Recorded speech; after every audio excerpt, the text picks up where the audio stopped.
लोकार्पित हुआ। आप सब अब अवसर आता है हमारे जो परम पूजनीय शंकराचार्य जी आज चातुर्मास्य व्रत के महोत्सव में हम सभी को सौभाग्य दिए, ऐसे पुण्यमय पवित्र क्षण का साक्षी बनने का।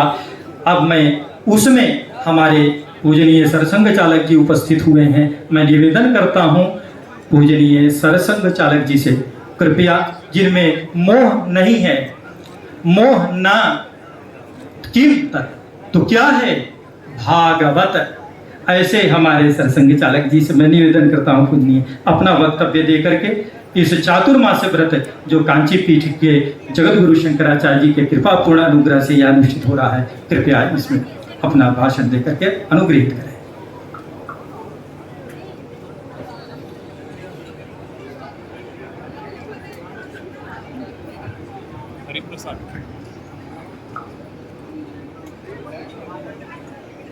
परम श्रद्धेय शंकराचार्य महाराज,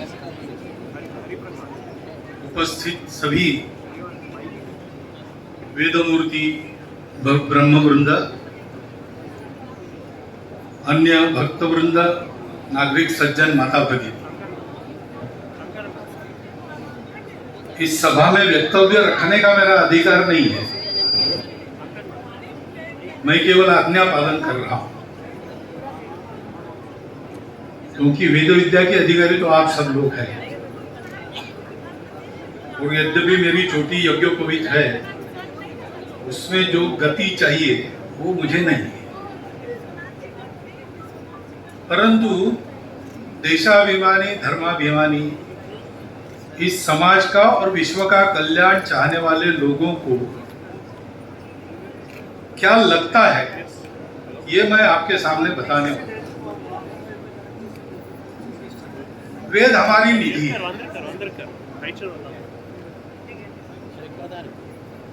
जो जानना है आदि बाण बना दे वो सब उसमें है।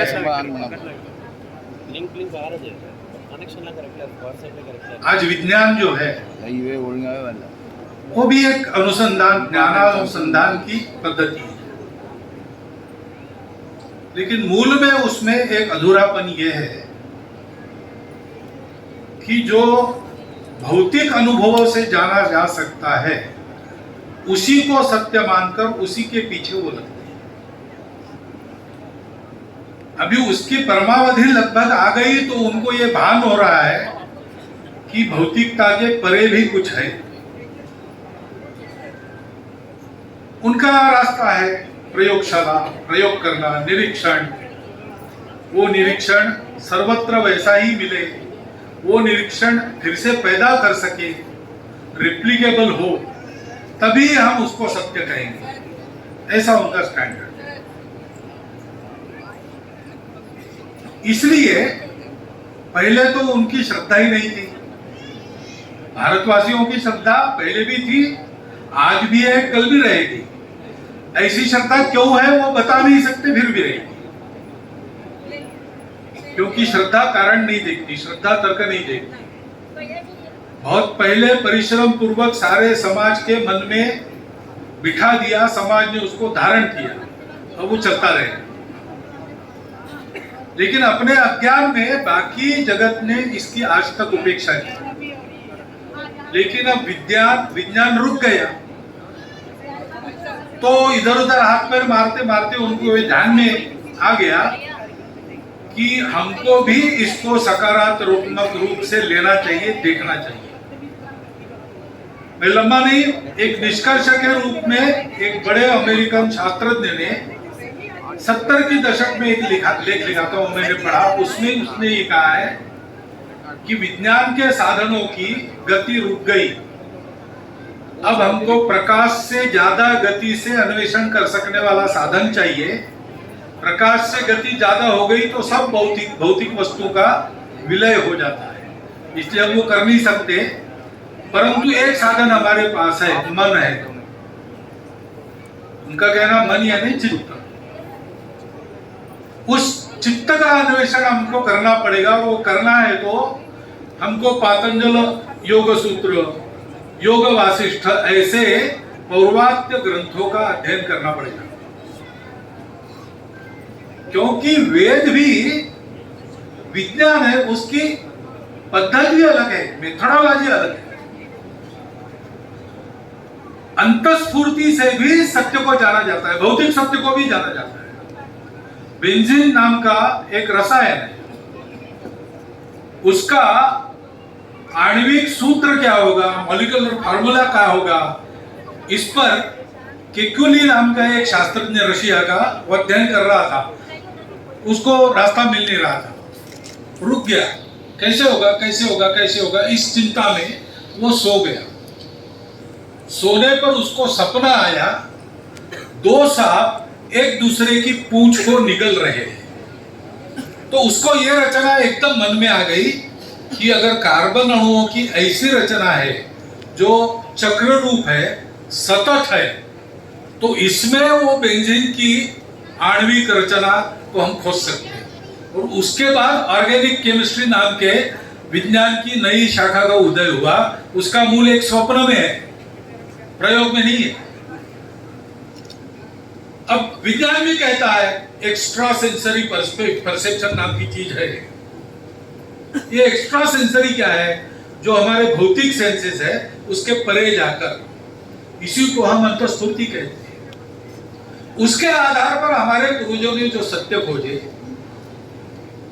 उसकी दृष्टि पूर्ण होने के कारण वो समग्र है।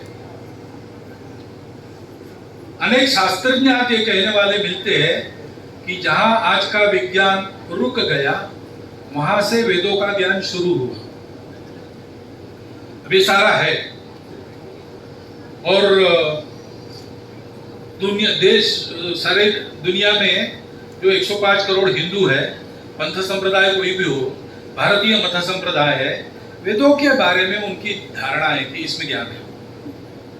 अपने अपने अलग ग्रंथ भी है, उनको भी मानते हैं, वेदों के ज्ञानवत्ता को भी मानते हैं, परंतु वो जानकारी हमारे पास है, हम वेदों को जानते नहीं, क्योंकि ये परंपरा लुप्त प्राय सी हो रही थी। आक्रमणों के कारण इसकी सारी व्यवस्थाएं हमारी ध्वस्त हो गई। आक्रमणों की मार उत्तर भारत ने ज्यादा झेली, इसलिए ज्यादा लोग हुआ। दक्षिण में विजयनगर भी हुआ, शिवाजी महाराज भी हुआ, ऐसे होते रहा तो कुछ सुरक्षा हुई। हम अभी अपने स्वतंत्रता का अमृत महोत्सव कर रहे हैं और भारत का उत्थान हो ऐसे चाहते हैं। तो भारत एक भूगोल का भी नाम है, भारत एक समाज का भी नाम है, भारत उनके स्वभाव का भी नाम है, और उस स्वभाव के मूल में जो धर्म है, जिसके मूल में सारी दुनिया की एकता का सत्य है, वो भी भारत है। भारत की उन्नति भौतिक भी होगी, आर्थिक भी होगी, सामरिक भी होगी, लेकिन आध्यात्मिक भी होनी ही पड़ेगी, धार्मिक भी होनी ही पड़ेगी, नहीं तो वो उन्नति पूर्ण नहीं होगी, वैशिष्ट्य पूर्ण नहीं होगी। बाकी दुनिया ने जो किया वो हम कर लेंगे तो उसमें कौन सी बड़ी बात है। दुनिया को जो अवदान हमको देना है, उसमें हम उन्नत हो और अपना काम करें। लेकिन ये होगा कहां से?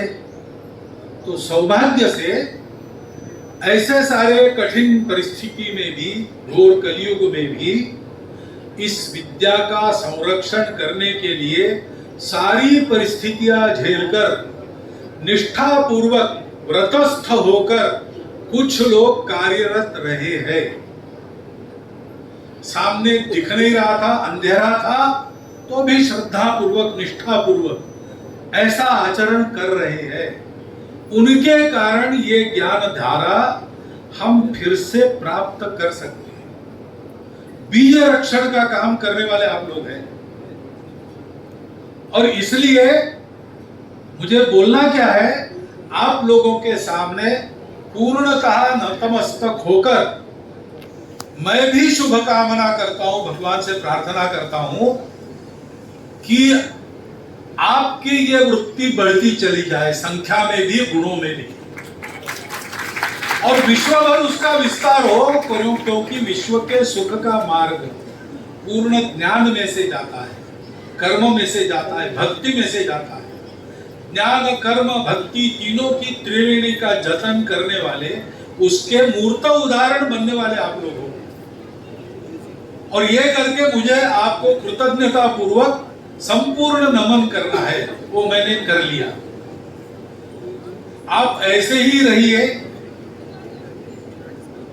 आपको बाकी चिंता करनी न पड़े, इसलिए जितना कुछ सामर्थ्य हमारा है ये करने का, उतना आपके साथ है। आपको आवश्यकता है तब मिलेगा, केवल आपको स्थान पर संबंध रखना पड़ेगा। हमारे सामर्थ्य को हम ऊपर से नहीं हिलाते, जो नीचे से हिलता है वो हम मुंह से बताते हैं। इसलिए स्थानीय संपर्क में आप रहेंगे तो पहले आप लोग यज्ञ करते थे और क्षत्रिय लोग उसका संरक्षण करते थे। वो भी जानते होंगे, नहीं जानते होंगे, उनका एक काम पक्का था, संरक्षण करना। ऐसे आप लोग अपना काम कीजिए, सुरक्षा में हिंदू समाज को खड़ा करना हमारा काम है। एवं संबंध आपको वहां रखना पड़ेगा। आप अपने मंत्रों के द्वारा सृष्टि संचालक देवताओं को संबंध ऐसा रखते हैं कि आप उनको ऑर्डर कर सकते हैं, आह्वान कर सकते हैं। ऐसा संबंध आप, ये हमारे जो लाखों देवता उत्पन्न हुए थे और सृष्टि संरक्षण का काम कर रहे हैं, उनको आपको संबंध में लाना पड़ेगा। वो आप करेंगे। भारत के उत्थान का काल है, सनातन धर्म के उत्थान का काल है। श्रौत कर्म सदाचार और धर्म की वृद्धि के लिए ही है, ऐसा अभी मुझे पता चला, मैंने ऐसा प्रत्यक्ष उल्लेख है। तो भारत को धर्म देना है, सारी दुनिया को। धर्म के मूल में सत्य है और उस सत्य का ही प्रतिपादन चारों वेदों में है। उन वेदों का जतन आपके द्वारा हो रहा है, केवल जतन नहीं हो रहा है, उन वेदों को अग्निहोत्र धारण करके आप लोग जी रहे हैं। आप लोगों का जैसे मैं आज दर्शन कर रहा हूं, हमारे संघ कार्यालय नागपुर के सामने बापट शास्त्री रहते थे, वो भी शायद परमाचार्य की ही अनुग्रहित थे, वो अग्निहोत्री थे। सब कर्तव्यों का संपादन करते हुए अग्निहोत्री किस वृत्ति से रहता है मैंने प्रत्यक्ष देखा है। और आपको भी कभी कभी देखता हूँ, जगह जगह विदग्ध विज्ञान है अग्निहोत्री धारक, उनको भी कभी कभी मिलता हूँ, तो मुझे ध्यान में आता है, पास में जाकर बैठने से भी मन में एक शांति और मंगल पवित्र भाव उत्पन्न होता है। ऐसे आपके व्रताचरण का सामर्थ्य है। उस सामर्थ्य के साथ आप आगे बढ़ते रहिएगा तो संपूर्ण विश्व पर आपकी बड़ी कृपा होगी। ब्रह्मतेज और छात्र तेज से युक्त भारत संपूर्ण विश्व को अभय देने वाला विश्व गुरु बनेगा। उसी के लिए आपका आशीर्वाद भी प्राप्त है, उसी के लिए आपका भी व्रत है, मेरा संघ व्रत भी है। हमारे व्रत साथ चले तो व्रत की फलश्रुति हम आने वाले कुछ दशकों में अपने कानों से इसी देह में सुन सकते हैं। इतनी ऊर्जा अपना साथ देने के लिए तैयार है। इतना एक निवेदन नम्रता पूर्वक आपके सामने करता हूँ। कथन में कुछ कम ज्यादा हुआ होगा तो क्षमस्व, अज्ञानी हूँ। मेरे जो समझ में आ गया आपके सामने रख दिया। पूज्य आचार्य जी को फिर से प्रणाम करता हूँ, मेरे शब्दों को विराम करता हूँ।